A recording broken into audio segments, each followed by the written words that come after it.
Buenas tardes. Bueno, yo soy Graciela Angelós, para los que no me conocen. Soy abogada, soy licenciada en psicología y este video tiene como propósito acercar algunas reflexiones, algunas clases a los alumnos de la Facultad de Ciencias Jurídicas de la Universidad de El Salvador. En una clase anterior que les fue enviada, habíamos comenzado a recorrer los contenidos del texto de Roger Bernau, Filosofía del Hombre, que corresponde al capítulo de la antropología filosófica de nuestro programa de estudios. Decíamos ahí que lo primordial sería volver a revisar las nociones metafísicas fundamentales que ustedes ya han estudiado.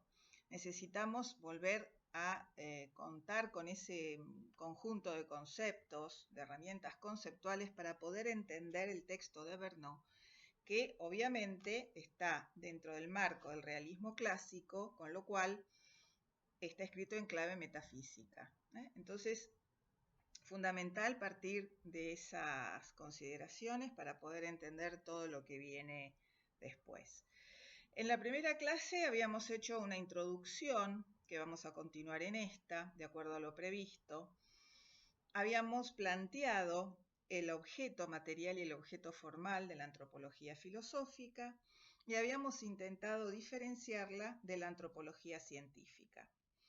Avanzamos un paso más en esa oportunidad, en la clase pasada, y empezamos a hablar acerca del ser vivo, de lo viviente, dentro de lo cual obviamente está incluido el hombre, lo humano. En ese sentido dijimos cuáles eran las características fundamentales de la vida. Una de ellas es el movimiento espontáneo e inmanente. Dijimos qué significaba la espontaneidad del movimiento y la inmanencia. Tenemos que recordar que la lógica binaria, que es la que está como, digamos, base fundamental, la metafísica y la lógica binaria aristotélico-tomista del realismo clásico, es justamente esto, es binaria porque, entre otras cosas, nos presenta pares de opuestos, haciendo homenaje al tercero excluido. Cosas son o no son, entonces hay pares de opuestos, sustancia, accidente, acto, potencia, etcétera, etcétera, las nociones que ustedes ya conocen. Entonces, decíamos que el movimiento en el ser vivo tiene estas características, que es espontáneo e inmanente. ¿Qué quiere decir esto? Decíamos que la espontaneidad tiene que ver con que se trata de un ser vivo que puede moverse por sí mismo, que si bien hay factores externos que influyen, no son suficientes. Pueden ser causa necesaria, pero no suficiente para que se produzca esta clase de movimiento, que es el movimiento propio del ser vivo. La espontaneidad tiene que ver con el origen del movimiento. ¿Cuáles son los seres vivos? Los vegetales, el animal y el hombre. Cada uno de ellos tiene vida porque tiene alma. El alma es principio vital, que Aristóteles la definía como entelequia primera de un cuerpo natural organizado que tiene la vida en potencia. Entelequia quiere decir ente, ser en acto. El alma es un ser en acto. De un cuerpo, el cuerpo del viviente, natural, organizado, es decir, que tiene órganos, y esos órganos tienen un principio de finalidad que es el bien del conjunto. Para Aristóteles, el principio de finalidad, la causa final, en otros términos, es uno de los principios más importantes de la filosofía aristotélica. Teleología, es la filosofía teleológica la que siempre va a estar atento, siempre va a estar atenta a la cuestión de la finalidad, del sentido, el propósito. Y normalmente cada órgano, decimos, que tiene una actividad propia que va a contribuir al bien del conjunto del ser vivo. Cuando se produce una desorganización tal entre ese conjunto de órganos que actúan con cierto equilibrio, con cierta homeostasis, cuando se produce una desorganización que hace imposible que la vida continúe, bueno, ahí acaece la muerte. Entonces, entelequia primera de un cuerpo El alma es alma de un cuerpo. A través de ella el cuerpo realiza las actividades que está, digamos, capacitado para hacer en potencia, según su naturaleza, de un cuerpo natural organizado que tiene la vida en potencia. Es decir, que tiene todo, digamos, un desarrollo vital por venir. Entonces, hacíamos un poco hincapié en estas cuestiones que tienen que ver con las características fundamentales del movimiento en los seres vivos, que es la espontaneidad y la inmanencia. Y yo ahí les decía que la lógica y la metafísica aristotélico-tomista es binaria, porque un movimiento puede ser, una actividad puede ser inmanente o trascendente. La inmanencia es aquella característica de ciertas actividades que empiezan y terminan en el mismo agente que las ha producido. Por ejemplo, el conocimiento es una de las actividades inmanentes por excelencia. La inmanencia verdadera, según esta doctrina, se encuentra en la inteligencia, mientras que la inmanencia absoluta solo en Dios, como todos los absolutos, como todo el absoluto. Entonces, una actividad puede ser inmanente o trascendente según cuál sea el sujeto o el objeto de la finalidad de esa actividad. Y va a ser trascendente cuando finalice en un objeto o en un sujeto diferente. Por ejemplo, el caminar es una actividad trascendente. Acá no hay que confundir trascendente con relevante. Trascendente quiere decir que va más allá del sí mismo.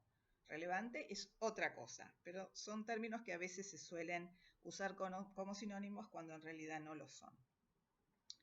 Entonces, esas son las características del movimiento en el ser vivo. Tener presente los distintos tipos de alma que dan lugar a los distintos tipos de vida, a los distintos tipos de seres vivos que nos rodean. Bueno, entonces habíamos hecho esas distinciones y habíamos puntualizado que teníamos que revisar las distintas teorías acerca de la naturaleza del ser vivo y del origen de la vida. Todos esos son los temas que forman parte de los primeros capítulos del texto de Verneau, Filosofía del Hombre, editorial Herder. Bien, entonces, hay distintos postulados que explican la naturaleza del ser vivo y otros que explican, teorías en este caso, el origen de la vida. Por eso es que yo los invitaba en la clase pasada a que pudieran leer esos capítulos, que son los que forman parte de la introducción más elemental, más aproximativa a estos temas que estamos tratando de comprender, para poder continuar luego con los temas que nos importan. Y lo prometido era que hoy íbamos a ver la clasificación de los fenómenos psíquicos. Estamos instalados ahora en uno de los capítulos que yo creo más interesantes de esta doctrina, de esta teoría, porque tiene la ventaja de servirnos de organizador para poder pensar los constitutivos humanos, cuáles son los medios que nos constituyen y a través de los cuales podemos realizar todas aquellas actividades que nos son indispensables tanto para adaptarnos al medio en el que nos ha sido dado vivir, como para poder desarrollarnos y llegar al máximo de perfección a la que estamos llamados por nuestra naturaleza y por nuestras capacidades. Es decir, cuáles son las herramientas que tenemos para conocer el mundo, para tener esa actitud de apego a la verdad a través del conocimiento, a través también del autoconocimiento, y cuáles son las herramientas que tenemos para obrar y obrar el bien. De esto se trata. Esto lo vamos a ver con mayor profundidad cuando veamos la bolilla de filosofía moral, que es como una consecuencia, como una mirada que va a depender absolutamente de cuál sea la idea que tenemos de lo humano. Es decir, no se pueden prever o esperar consecuencias morales de ninguna conducta que no sea de un ser humano concebido como alma y cuerpo, y en este caso un alma espiritual. Si nosotros pensáramos que el hombre, lo humano, es solo materia, indudablemente no va a haber consecuencias morales de su accionar. Si pensásemos que es solo espíritu, tampoco podemos prever consecuencias morales de los ángeles, por ejemplo, que de suyo son invulnerables, incorrompibles, justamente por ser solo espíritu, incorruptibles. Entonces, en ese sentido, es importante concebir al hombre como cuerpo y alma espiritual, que es lo que le va a permitir a través de sus facultades espirituales, es decir, de cuáles son las herramientas, las capacidades, los accidentes espirituales que tiene el alma espiritual para que el hombre pueda realizar las actividades que le son inherentes a su naturaleza. Y las facultades espirituales son la inteligencia y la voluntad. Ya esto lo planteamos la clase pasada, hoy lo recordamos porque es parte de nuestro desarrollo de hoy. Inteligencia y voluntad, facultades espirituales del hombre. Bien, entonces, vamos a ir de la manera más ordenada que podamos. Yo si estuviera con ustedes en el aula ahora, les estaría haciendo seguramente un cuadro sinóptico en el pizarrón. Como no es ese el escenario, vamos a tratar de explicarlo de la mejor manera que podamos y que ustedes lo puedan ir confeccionando de la mano de estas clases y por supuesto con el texto de Verneau como guía fundamental de todo lo que estamos diciendo. Entonces, los fenómenos fundamentales de la vida consciente del hombre, hablamos de la vida consciente, a pesar de que la palabra conciencia tiene una aparición tardía digamos, en los momentos en los que se construyó esta teoría, no se habla de conciencia, sino que en todo caso el alma incluye lo que después vamos a entender como conciencia, digamos, a posteriori. Lo que quiero decir es que, por supuesto, no estamos hablando de la vida inconsciente ni de ningún otro nivel que no sea el de la conciencia, el de que todos, digamos, podemos dar cuenta de nuestro contacto por sentido común, por percepciones y por intuiciones, ¿no? Es decir, el conocimiento directo de las cosas, que estamos, digamos, frente a un mundo que tenemos que tratar de conocer. Y se nos impone aunque no quisiésemos conocerlo. Es algo del orden de lo impuesto, tal vez. Bueno, entonces, conocimiento es uno de los fenómenos, el conocimiento es uno de los fenómenos psíquicos fundamentales de la vida consciente. El otro es el apetito. Conocer es dejarse invadir por un objeto. Es poder dar cuenta a partir de distintos niveles que nos constituyen, a través de distintas herramientas que tenemos para poder conocer, ir, digamos, captando o las cualidades sensibles de un objeto o su naturaleza, su esencia. La esencia se expresa a través de los accidentes y los accidentes son cualidades. Repasemos metafísica, las nociones fundamentales. Entonces, uno de los fenómenos fundamentales de la vida consciente es el conocimiento. El otro es el apetito. Apetito significa tendencia, inclinación, ir hacia algo que nos atrae porque lo consideramos bueno de un modo u otro. Normalmente decimos que no se puede apetecer o desear o amar, que son distintos niveles de la petición, lo que no se conoce. Entonces, en ese sentido decimos que el conocimiento es previo al apetito. Sobre eso hay distintas teorías, por supuesto, después de haberse organizado esta que estamos desarrollando, se han desarrollado muchas otras, en donde, bueno, hay también que ponerse a pensar si realmente lo primero es el conocimiento y después es el apetito. Porque cuando se trata de la vida instintiva, por ejemplo, probablemente haya ciertas pulsiones, ciertas necesidades que nos permitirán conocer cuál es el objeto de nuestra tendencia. Entonces, bueno, habrá que ver, llegado el momento, qué tenemos para decir sobre eso. Lo cierto es que todo apetito es tendencia hacia un bien, hacia algo que consideramos bueno, o por los sentidos, una torta de chocolate, que nos atrae por su aroma, su sabor, su textura y un montón de otras cosas que tal vez estén en nuestros recuerdos y que, bueno, hacen que la torta de chocolate sea apetecible. Hay un apetito sensible, en este caso sería el deseo, que se instala, digamos, en esta tendencia, ¿no? En el apetito concupiscible probablemente, que es uno de los apetitos sensibles, que tienen que ver justamente con los placeres sensibles. Bueno, después también tenemos que decir que apetito y bien son nociones correlativas. El apetito es tendencia hacia un bien y el bien es el término de un apetito. Entonces, ahí tenemos un ejemplo de lo que sería una petición sensible y tenemos también que pensar que dentro de los apetitos hay, tenemos que ubicar el nivel de la espiritualidad y ahí nos vamos a encontrar con la voluntad. Entonces, a ver si podemos organizar un poco esto. Conocimiento y apetito son los dos fenómenos fundamentales de la vida consciente. Tanto el conocimiento como el apetito se pueden dar en el nivel sensible y en el nivel espiritual. Si hablamos del nivel sensible, vamos a tener un conocimiento sensible que va a tener distintos estadios, distintas formas, y un conocimiento intelectual que va a estar dado en el nivel de la espiritualidad, porque la inteligencia es una facultad espiritual, como quedó dicho hace unos minutos. Eso sería lo que ustedes verían en el cuadro imaginario que yo estoy haciendo en el pizarrón.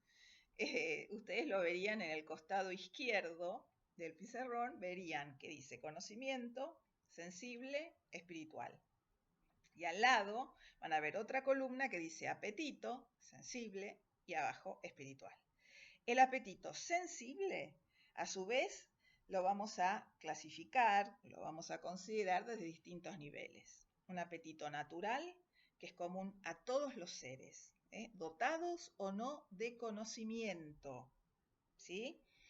Por ejemplo, en el caso de los vegetales, son seres vivos, pero no están dotados de conocimiento.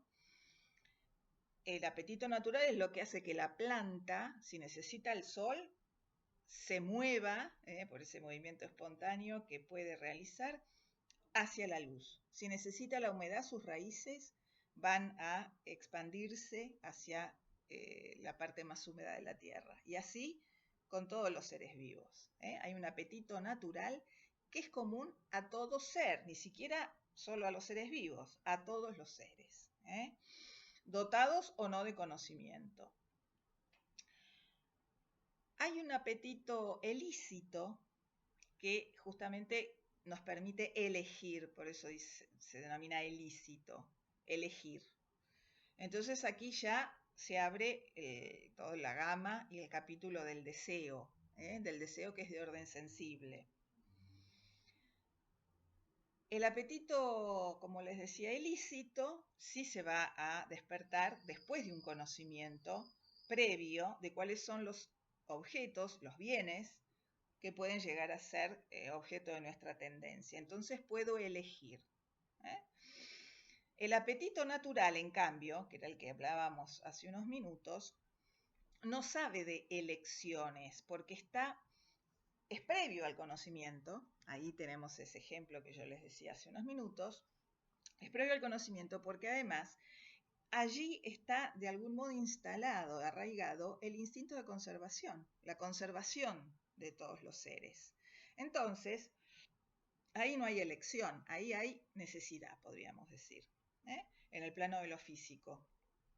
Entonces, no hay una elección consciente, probablemente. Ya como estamos en el nivel del apetito ilícito, sí, podemos hablar de elegir. ¿Y qué elegimos? Aquello que nos resulta bueno para nuestro deseo. Esto en cuanto entonces a la primera aproximación a lo que es la vida apetitiva. Después tenemos otra clasificación que tiene relación con esta primera, que es la del apetito sensible, que puede ser irascible o concupiscible.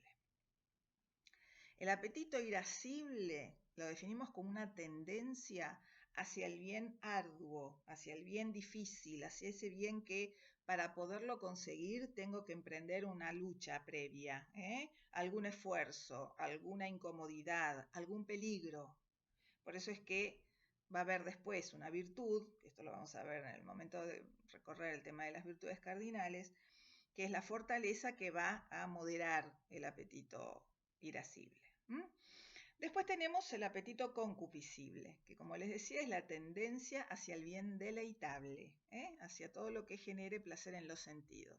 Y allí veremos que la virtud que va a perfeccionar esta tendencia es la virtud de la templanza. Pero todo eso ya lo vamos mencionando, pero lo vamos a ir desarrollando en los próximos encuentros, ¿sí? Bueno, entonces ahí quedó de alguna manera planteado el tema con respecto a lo que es la vida apetitiva, con respecto a lo que es el conocimiento y el apetito, a grandes rasgos en este primer cuadro sinóptico que nos aproxima al tema de los fenómenos psíquicos. Una vez presentado este cuadro general de lo que es la clasificación de los fenómenos psíquicos, tendríamos que ir desarrollando paso a paso cada uno de los niveles en los que el conocimiento se da y en los que el apetito se produce, o se genera o activa al sujeto humano. Con respecto al conocimiento, decíamos que es fundamentalmente una actividad, es decir, el conocimiento es un acto que va a relacionar, o sea que también es una relación, a un sujeto que vamos a llamar el sujeto cognoscente y a un objeto que vamos a denominar objeto de conocimiento. Entonces, otra de las primeras afirmaciones que podemos ir agregando a lo que estamos viendo es que el conocimiento es una relación entre sujeto y objeto. Esta división sujeto y objeto hoy también, como les decía en el encuentro anterior, está muy puesta en cuestión. Esta separación entre sujeto y objeto que proviene de la filosofía realista, como todo lo que comprende la filosofía realista, está puesta en tela de juicio hoy por los nuevos debates y las nuevas epistemologías que giran alrededor de estas cuestiones, ¿no? Que tienen que ver con el conocer y el vivir y el obrar. Entonces, hoy se desconoce esa relación. Se considera que, bueno, obviamente estamos instalados en una vertiente idealista, es una manifestación contemporánea, tardía del idealismo, podríamos decir, que niega esa relación. Entonces, bueno, habrá que ver en qué consiste entonces este momento de encuentro entre un sujeto que se enfrenta con una realidad a la que tiene que dar respuestas. Si no es una relación entre sujeto y objeto, bueno, habrá que ver cómo se lo denomina. Esto lo vamos a ver un poquito más adelante, cuando estemos un poco más familiarizados con toda esta temática del realismo, para después sí poder darle más espacio al pensamiento complejo. Pero tenemos que también primero afianzarnos un poco en lo que es la visión del realismo clásico, para poder entender después esa otra manera de ver estas cuestiones, que no es muy otra, porque el paradigma de la complejidad lo que pretende es justamente poner en cuestión y en juego distintos elementos, digamos, de epistemologías heterodoxas, o sea, de lo que se trata es de poner a jugar elementos que una determinada visión no ha podido contemplar, pero sí la puede contemplar otro paradigma, otra perspectiva, para evitar la simplicidad, por eso se llama complejidad, para tener una mirada mucho más amplia y compleja de todas las cuestiones y relaciones y variables, o al menos la mayor cantidad posible, que intervienen, digamos, a la hora de explicarnos o comprender, no todo se puede explicar, pero tal vez todo se pueda comprender acerca de la realidad. Entonces, decíamos que el conocimiento es una relación entre sujeto y objeto. Esa relación termina en un acto, que es el acto de conocimiento. Entonces, Se puede dar en el nivel sensible, ¿por qué? Porque tenemos sentidos externos que nos comunican sensiblemente con el mundo que nos rodea. Los 5 sentidos externos que conocemos todos: vista, tacto, oído, olfato, gusto. Los 5, bueno, agreguen si me falta uno. El objeto del conocimiento sensible es concreto, a diferencia del objeto del conocimiento intelectual, que es el cuadrito de abajo, que es un objeto abstracto. Entonces, el conocimiento sensible tiene por objeto lo concreto, se da a través de los 5 sentidos externos y a la vez se da a través de los 4 sentidos internos. Entonces, ¿cuáles son los sentidos internos? El sentido común, la imaginación, la cogitativa y la memoria.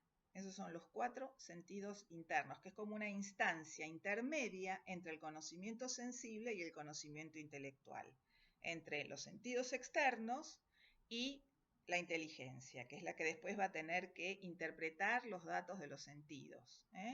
Acuérdense de ese axioma aristotélico que dice: no hay nada en la inteligencia que no haya pasado previamente por los sentidos. Entonces, todo comienza con la experiencia, el contacto directo, la intuición, contacto directo con las cosas que nos rodean. El primer paso del conocimiento es empírico. Entonces, los sentidos externos tienen a su vez cada uno su objeto propio. El objeto propio de la vista es el color. El objeto propio del oído es el sonido. El objeto propio del olfato es el aroma. El objeto propio del tacto es la textura.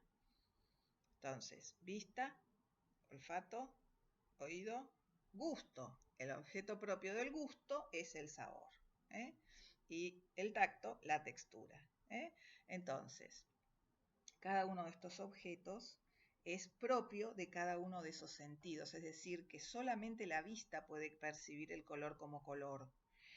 Después hay otros experimentos y otros avances científicos y tecnológicos que permitirán tal vez percibir el color a través de ondas sonoras o percibir el sonido a través de colores. Todas estas son cosas de ingeniería tecnológica que no nos vamos a meter ahora en esto, pero lo que sí podemos afirmar es que el color, en tanto que color, solamente puede ser percibido por la vista, y así cada uno de los objetos que son propios de cada sentido. Después hay objetos que son comunes a todos los sentidos. Por ejemplo, el movimiento, el reposo. El movimiento puede ser captado por todos los sentidos. El movimiento entendido como cambio, como paso de la potencia al acto. Por ejemplo, la vista, si el objeto propio de la vista es el color, va a percibir el movimiento como un cambio de colores. El oído, que tiene como objeto propio el sonido, va a percibir el movimiento como un cambio de sonidos. Y así con cada uno de los sentidos externos. Una vez que recorrimos un poco, digamos, el capítulo del conocimiento sensible externo respecto de los objetos de cada sentido, tenemos que hablar del acto del conocimiento sensible externo, que es la sensación. La sensación es el acto del conocimiento sensible externo. Entonces, el sujeto son los sentidos. ¿Qué son los sentidos? Son facultades sensitivas. Es decir, cuando hablamos de facultades hablamos de capacidades, de potencias, de accidentes. Son las herramientas, las capacidades, las potencias, los accidentes que tenemos las personas para poder captar, comprender, obtener una sensación al tener el contacto directo con uno de estos objetos. Entonces, la sensación es una intuición, es una relación. Cuando digo intuición, me refiero a un conocimiento directo de las cosas que no depende de un razonamiento previo. Eso es lo que entendemos por intuición. Entonces, la sensación, que es el acto del conocimiento sensible externo, es una intuición. ¿Sí? El acto, como dijimos, es la sensación. Los sentidos son facultades sensitivas, capacidades, potencias, y el objeto, que es concreto, vamos a denominarlo sensibles. Son las cualidades sensibles de las cosas. Eso es lo que integra el objeto concreto, que es justamente alrededor de lo cual gira el conocimiento sensible, en este caso externo. Pero habíamos mencionado 4 sentidos internos, que son el sentido común, la imaginación, la cogitativa y la memoria. El sentido común es, además de todo lo que se ha dicho, que es el menos común de los sentidos y todas esas fábulas, digamos que tiene por función, una actividad sintética, podríamos decir. ¿Por qué? Porque los sentidos externos han operado analíticamente. ¿Qué quiere decir eso? Que han dividido el objeto en las cualidades sensibles que posee. Y cada sentido se ocupó de conocer la que le corresponde como objeto propio. Entonces el objeto quedó como dividido en distintas cualidades sensibles. Eso es producto del análisis, es uno de los pasos del conocimiento, el análisis y la síntesis, muy básico y elemental. El sentido común va a tener una función sintética, va a dar unidad a ese objeto que ha sido dividido a través de los sentidos externos. Ahora el sentido común los une, los compara, esos elementos sensibles, esas cualidades, y las va a adjudicar al objeto que en la realidad posee esas cualidades. Entonces, juntará lo blanco, lo áspero, lo dulce tal vez, y esto lo va a referir al azúcar, por ejemplo, que tiene esas características sensibles que pueden ser conocidas por separado por los sentidos externos, y después el sentido común va a referirlo al objeto, en este caso el azúcar. Sentido común tiene esta función, también se le llama conciencia sensible, porque en el caso del ser humano es el único que puede tener conciencia de que está sintiendo, de que está siendo sujeto pasivo de alguna sensación. O sea que en ese caso, bueno, se han activado esas funciones pasivas para dar lugar al acto de conocimiento sensible, que es la sensación. Es decir, el sentido común es el que nos permite ser conscientes de que estamos siendo atravesados por alguna sensación, ¿sí? Gustativa, olfativa, de la naturaleza que fuese, según de dónde provenga. Pero el sentido común es eso, es la conciencia sensible. Después, en las clasificaciones más actuales de la psicología, digamos, de la antropología científica, que tiene, digamos, su vertiente en lo que es la psicología propiamente dicha, se habla también de percepción, senso-percepción. Tal vez no haya tanta diferencia en los estudios, digamos, en las clasificaciones más recientes acerca de lo que es la sensación y el sentido común o la percepción. Se habla de senso-percepción y de alguna manera se lo comprende en esto que les digo de la conciencia sensible, ¿no? En fin, son algunas cuestiones que no viene al caso ahora profundizar, pero sí mencionar. Después nos encontramos con la imaginación. La imaginación, que tiene justamente por objeto lo irreal o lo ausente. Fíjense qué interesante que gracias a la imaginación le podemos dar realidad a lo que no existe, porque tiene justamente por objeto lo irreal o lo ausente. La imaginación a su vez conlleva la función de conservar imágenes, evocarlas, y esto es lo que después va a dar lugar a la memoria, que es el último de los sentidos internos. Es decir, no puede memorizar quien no puede imaginar. Esto es muy interesante de tener en cuenta por todo las consecuencias que esto va después a traer de suyo. Entonces decíamos que la imaginación tiene como objeto lo irreal o lo ausente, y justamente su objeto es la imagen o fantasma. La imagen o fantasma. Así como el objeto del sentido común eran las sensaciones de los sentidos externos, ahora el objeto de la imaginación se va a llamar imagen o fantasma. Y es el acto, digamos, de la imaginación, implica una representación de ese objeto ausente o irreal. ¿Por qué digo representación? Acá entramos en el mundo de las representaciones, que es otro capítulo inmensamente abarcativo de todo lo que es las corrientes de pensamiento de la modernidad y de la posmodernidad y por supuesto de una de sus mayores manifestaciones que es el psicoanálisis, el mundo de las representaciones. A ver, si yo tuviera el objeto presente, no me lo tengo que representar, porque lo tengo aquí directamente presente ante mí, y entonces lo que se va a producir es una sensación. Pero como el objeto es ideal o, digamos, irreal o ausente, lo tengo que representar, ¿sí?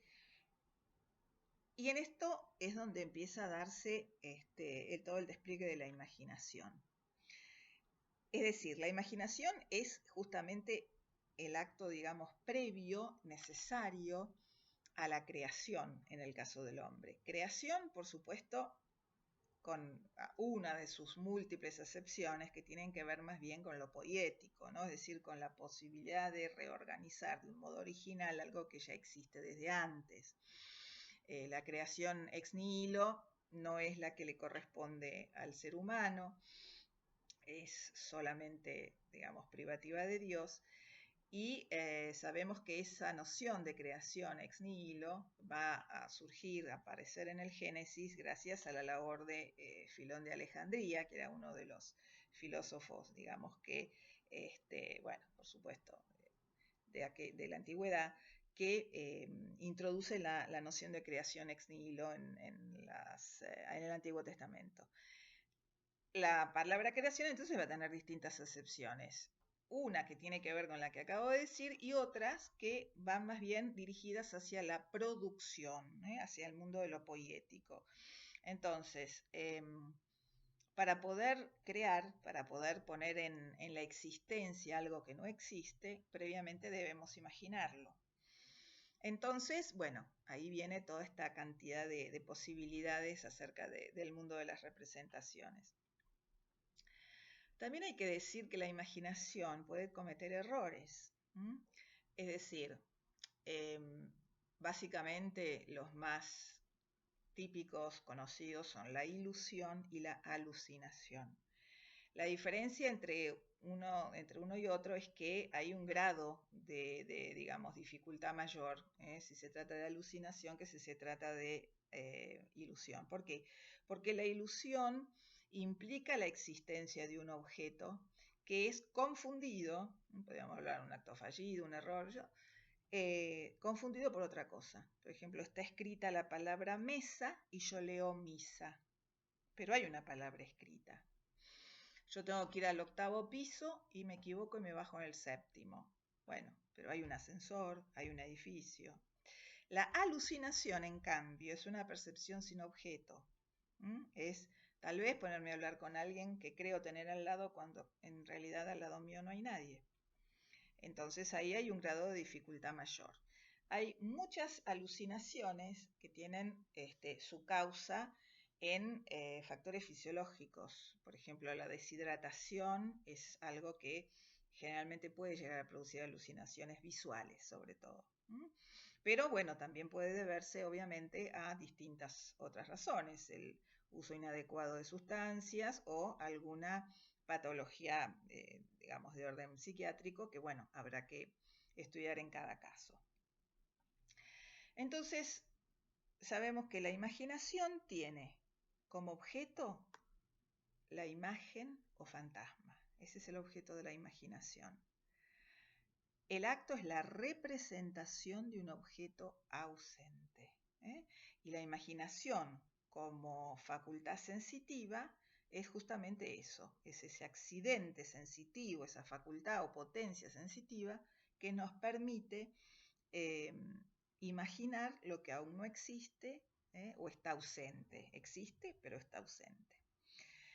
Después mencionamos la cogitativa. La cogitativa o estimativa es la función instintiva con la que contamos todos los seres humanos y los animales, que es lo que nos permite distinguir entre lo bueno y lo malo en cuanto a la conservación de nuestra especie, lo conveniente de lo inconveniente, de lo perjudicial, diríamos.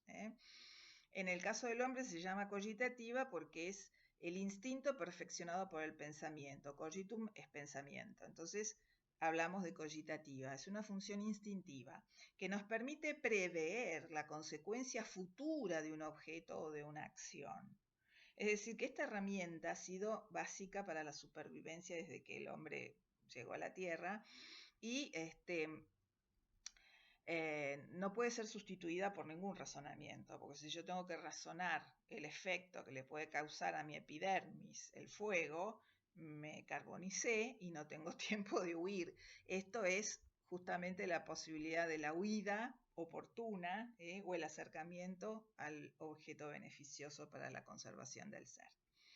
Y como les decía, este instinto en el caso del hombre está perfeccionado por el pensamiento, entonces no es instinto puro.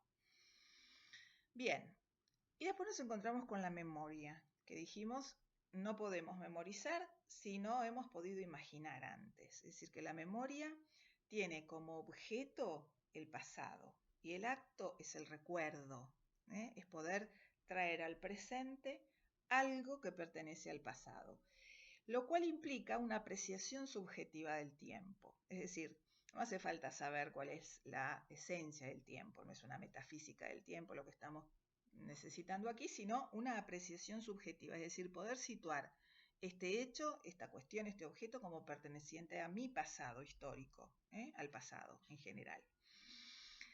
De modo entonces que acá ya estamos bordeando el límite con la inteligencia. De hecho, se discutió un montón en la doctrina si la memoria pertenece al campo de lo sensible o al campo de lo intelectual. Indudablemente son límites muy sinuosos. Lo que sí sabemos es que la memoria va a ayudar a la inteligencia justamente a traer los conocimientos que tenemos en algún lugar de nuestra inteligencia, en algún lugar de nuestra mente, poderlos traer al presente, recordarlos y poder hacer algo con ellos, avanzar en el conocimiento hacia la verdad. Y por otro lado, la inteligencia va a ayudar a la memoria a ordenar esos recuerdos, a darles una organización tal que permitan justamente constituirlos como elementos que hacen posible el camino del conocimiento. Entonces, esa sería un poco la relación que existe. Obviamente que hoy, con los avances científicos y tecnológicos, tenemos la posibilidad de ubicar la memoria en el sistema nervioso, en el cerebro. Hay localizaciones que, digamos, sabemos que cuando hay alguna lesión por alguna razón, según cuál sea la ubicación de esa lesión, va a perjudicar la memoria inmediata, la memoria remota, la memoria asociativa, la memoria conectiva, es decir, hay un sinnúmero cada vez más creciente de situaciones y de localizaciones y de diferencias que hacen muy fino el diagnóstico, digamos, de cualquiera de las situaciones que se puedan presentar cuando hay un deterioro cognitivo.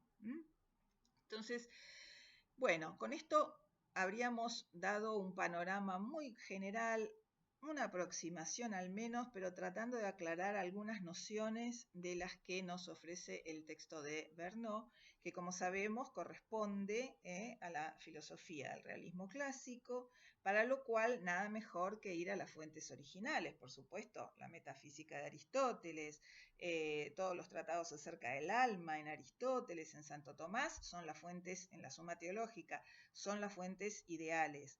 Las traducciones que ustedes van a encontrar editadas por Gredos son las más recomendables, las ediciones de Gredos.